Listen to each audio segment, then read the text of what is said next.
Hello. So you guys want to know what I just did? Because I'm special. I was putting together the video of this read aloud where I discovered that the intro that I made for you guys, I made the intro, said hi, love you, blah, blah, blah, and stopped recording and then did all the other stuff for it, the typing and whatnot. And then when I went to go add it into the iMovie app, realized that I did not record my intro, but I recorded everything after the intro. So basically what the video was is a bunch of me going, yeah, that was lovely. So anyways, hi, I miss you guys so much. And I am here today to read chapter 12 of Gary Paulsen's Hatchet. I hope you guys enjoy it. Kind of takes a little bit of a somber tone at the end. I'm kind of curious about what happens in chapter 13 because I live for happy endings and that was... Oh, nope. No spoilers. All right. Enjoy, guys. Bye.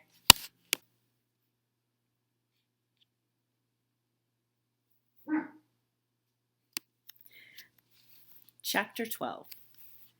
The fish spear didn't work. He stood in the shallows and waited. Again and again, the small fish came closer and closer, and he lunged time after time, but it was always too slow. He tried throwing it, jabbing it, everything but flailing with it, and it didn't work. The fish were just too fast. He had been so sure, so absolutely certain, that it would work the night before. Sitting by the fire, he had taken the willow and carefully peeled the bark until he had a straight staff about 6 feet long and just under an inch thick at the base, the thickest end. Then, propping the hatchet in a crack in the rock wall, he had pulled the head of his spear against it, carving a thin piece off each time until the thick end tapered down to a needle point. Still not satisfied, he could not imagine hitting one of the fish with a single point. He carefully used the hatchet to split the point up the middle for 8 or 10 inches and jammed a piece of wood up into the split to make a 2-pronged spear, with the points about 2 inches apart. It was crude, but it looked effective and seemed to have good balance when he stood outside the shelter and hefted the spear. He had worked on the fish spear until it had become more than just a tool. He spent hours and hours on it, and now it didn't work. He moved into the shallows and stood, and the fish came to him. Just as before, they swarmed around his legs, some of them almost 6 inches long. But no matter how he tried, they were too fast. At first, he tried throwing it, but that had no chance. As soon as he brought his arm back, well before he threw, the movement frightened him. Next, he tried lunging at them, having the spear ready just above the water and thrusting with it. Finally, he actually put the spear in the water and waited until the fish were right in front of it. But still, somehow, he telegraphed his motion before he thrust, and they saw it and flashed away. He needed something to spring the spear forward, some way to make it move faster than the fish, some motive force, a string that snapped, or a bow and arrow. A thin, long arrow with the point in the water and the bow pulled back so that all he had to do was release the arrow. Yes, that was it. He had to invent the bow and arrow. He almost laughed as he moved out of the water and put his shoes on. The morning sun was getting hot and he took his shirt off. Maybe that was how it really happened way back when. Some primitive man tried to spear a fish and it didn't work and he invented the bow and arrow. Maybe it was always that way. Discoveries happened because they needed to happen. He had not eaten anything yet this morning, so he took a moment to dig up the eggs and eat one. Then he reburied them, banked the fire with a couple of thicker pieces of wood, settled the hatchet on his belt, and took the spear in his right hand, and set off up the lake to find wood to make a bow. He went without a shirt, but something about the wood smell on him kept the insects from bothering him as he walked to the berry patch. The raspberries were starting to become overripe. Okay. were starting to become overripe. Just in 2 days, and he would have to pick as many as possible after he found the wood. But he did take a little time now to pick a few and eat them. They were full and sweet, and when he picked one, 2 others would fall off the limbs into the grass, and soon his hands and cheeks were covered with red berry juice, and he was full. That surprised him, being full. He hadn't thought he would ever be full again, knew only the hunger, and here he was full. 1 turtle egg and a few handfuls of berries, and he felt full. He looked down at his stomach and saw that it was still caved in, did not bulge out as it would have with 2 hamburgers and a freezy slush. It must have shrunk. And there was still hunger there, but not like it was, not tearing at him. This was hunger that he knew would always be there, even when he had food. A hunger that made him look for things, see things. A hunger that made him hunt. He swung his eyes across the berries to make sure the bear wasn't there at his back. Then he moved down the lake. The spear went out before him automatically, moving the brush away from his face as he walked. And when he came to the water's edge, he swung left, not sure what he was looking for, not knowing what wood might be best for a bow. He had never made a bow, never shot a bow in his life, but it seemed that it would be along the lake near the water. He saw some young birch, and they were springy, but they lacked snap somehow, as did the willows, not enough whipback. Halfway up the lake, just as he started to step over a log, he was absolutely terrified by an explosion under his feet. Something like a feathered bomb blew up and away in a flurry of leaves and thunder. It frightened him so badly that he fell back and down, and then it was gone, leaving only an image in his mind. A bird it had been, about the size of a very small chicken, with a fantail and stubby wings that slammed against its body and made loud noise. Noise there and gone. He got up, brushed himself off. The bird had been speckled, brown and gray, and it must not be very smart because Brian's foot had been nearly on it before it flew. Half a second more and he would have stepped on it and caught it, he thought, and eaten it. He might be able to catch one or spear one. Maybe he thought. Maybe it tasted like chicken. Maybe he could catch one or spear one, and it probably did taste like chicken. Just like chicken when his mother baked it in the oven with garlic and salt, and it turned golden brown and crackled. He shook his head to drive the picture out and moved down to the shore. There was a tree there with long branches that seemed straight, and when he pulled on one of them and let it go, it had almost vicious snap to it. He picked one of the limbs that seemed right and began chopping where the limb joined the tree. The wood was hard, and he didn't want to cause it to split, so he took his time, took small chips and concentrated so hard that at first he didn't hear it. A persistent whine, like the insects, only more steady with an edge of a roar to it, was in his ears. And he chopped and cut and was thinking of a bow, how he would make a bow, how it would be when he shaped it with the hatchet. And still the sound did not cut through, till the limb was nearly off the tree and the whine was inside his head, and he knew it then. A plane! It was a motor!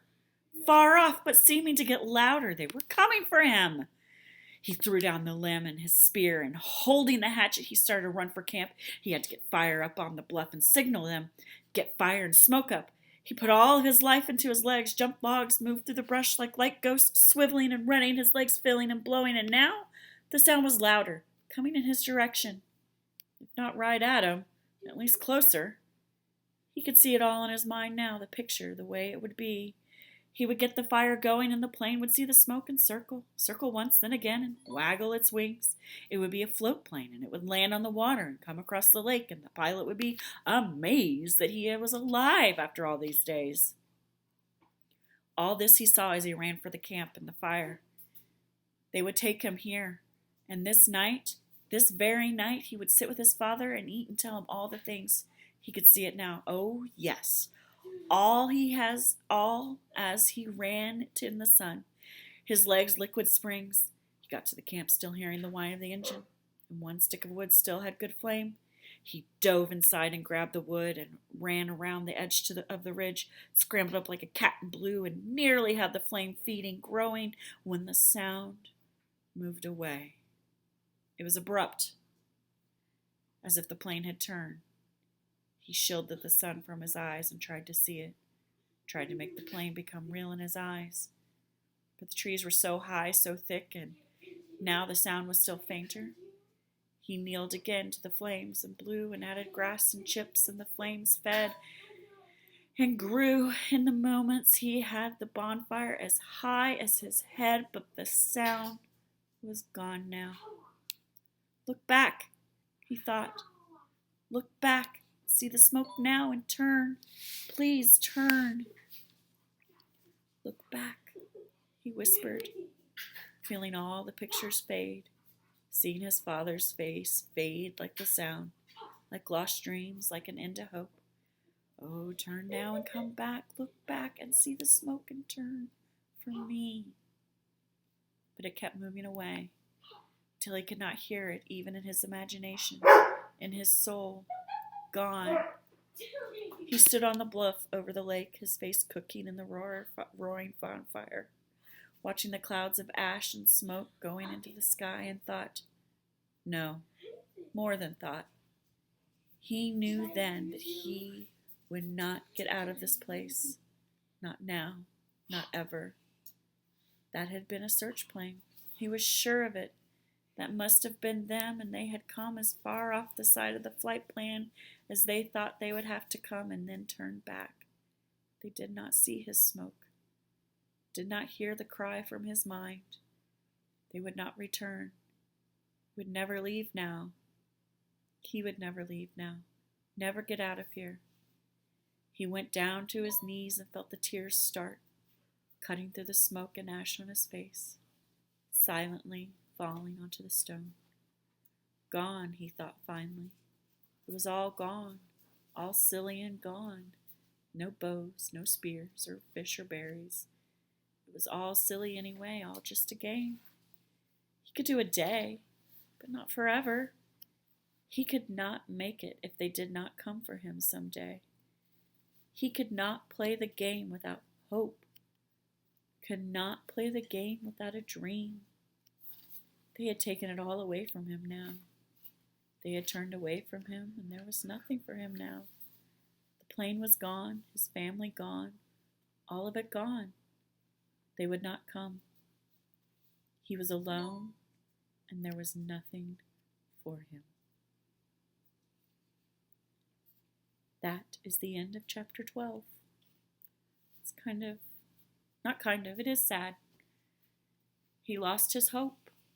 That's a sad place to be, to not have hope. I know I have hope every day. Every day I'm hoping that I get to see you guys soon. Every day I'm hoping that I get to have all your hugs. I get to see you in the hall, see you in the library. I'm hoping that we'll see each other soon. Keeps me going. Bye, guys. Okay, so I told y'all it's kind of somber, kind of sad there, where poor guy loses hope. That was a little depressing. I'm very curious about chapter 13. Here's what I want from you guys now. I want to know some tools, some tips, some suggestions, some ways that you guys know to use when you feel yourself just really hopeless and kind of lost. What are some things that you guys can do to get yourself out of that? I'm going to create a link in Google Classroom, in our enhancement Google Classroom. So if you'll just click on there in that classwork and then just short reply. I don't want anything long. I don't need a novel. A sentence too. I would prefer you to use capital letters, punctuation. Try your best at spelling. Just give me an idea. What are some ideas? What are some things you guys do to help you continue to feel hope in life, right? Because I know right now I'm stressed, and I know I'm having to work hard to keep myself hopeful, right? I'm having to think about the good things that I'm looking forward to. And I just keep thinking about the day that we get to go back to school. All right.